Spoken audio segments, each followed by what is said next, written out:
Et salut tout le monde, on parle du chapitre 73 de One Punch Man qui était trop bien.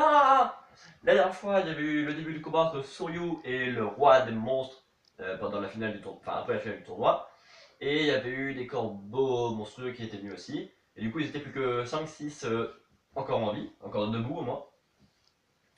Et Soryu s'était mangé une grosse patate à la fin du chapitre précédent.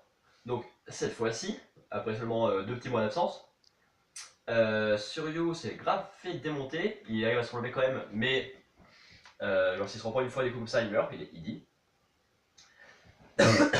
Et le monstre, en fait, il est vraiment monstrueux. Genre, c'est-à-dire qu'il met Suryo dans des situations de compliquées et il lui laisse que 3 secondes pour s'en sortir, sinon après il le tue. Mais Suryo, comme il est méga balèze, il va s'en sortir à chaque fois.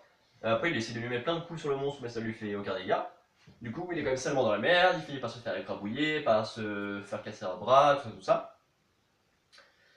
Au moment où on voit qu'il est grave dans la merde, on voit un mec du tournoi qu'il avait battu, et du coup il demande de l'aide. Sauf que ce mec fait ouais, je comptais être le plus fort des humains, mais je vois que toi t'es largement plus fort, et que même le plus fort des humains il a aucune chance face à un monstre. Du coup je vais avaler les cellules de monstre afin d'avoir plus de chances d'être le plus fort des humains, tu vois, ou d'être le plus fort des organismes. Du coup il bouffe toutes les cellules pour éviter que Suryu reprenne lui aussi, et il meurt parce qu'il en a trop pris, du coup il explose. Et aussi il dit, et le roi des monstres a dit que c'était parce qu'il était trop faible. Et il explique aussi que tous les corbeaux là, qui ont détruit les derniers humains qui restaient debout, c'était ses disciples, et ils étaient très faibles, du coup c'est pour ça qu'ils n'ont pas gardé leur personnalité. Ça voudrait dire donc que les mecs qui sont vraiment forts, qui mangent euh, les cellules de monstres, finiraient par garder leur personnalité, alors, ils deviendraient juste plus forts, pas plus méchants.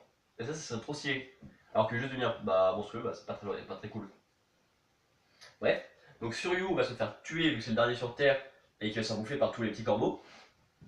Sauf que Max et Snake, donc les deux super-héros qui étaient dans le tournoi et qui s'étaient fait défoncer, sont revenus avec leur tenue de super-héros afin de protéger Suryu, parce que c'est le super-héros, donc il ne veut pas laisser quelqu'un mourir. Du coup, Snake a une tenue qui permet de faire genre glisser les griffes, les morsures et toutes les attaques.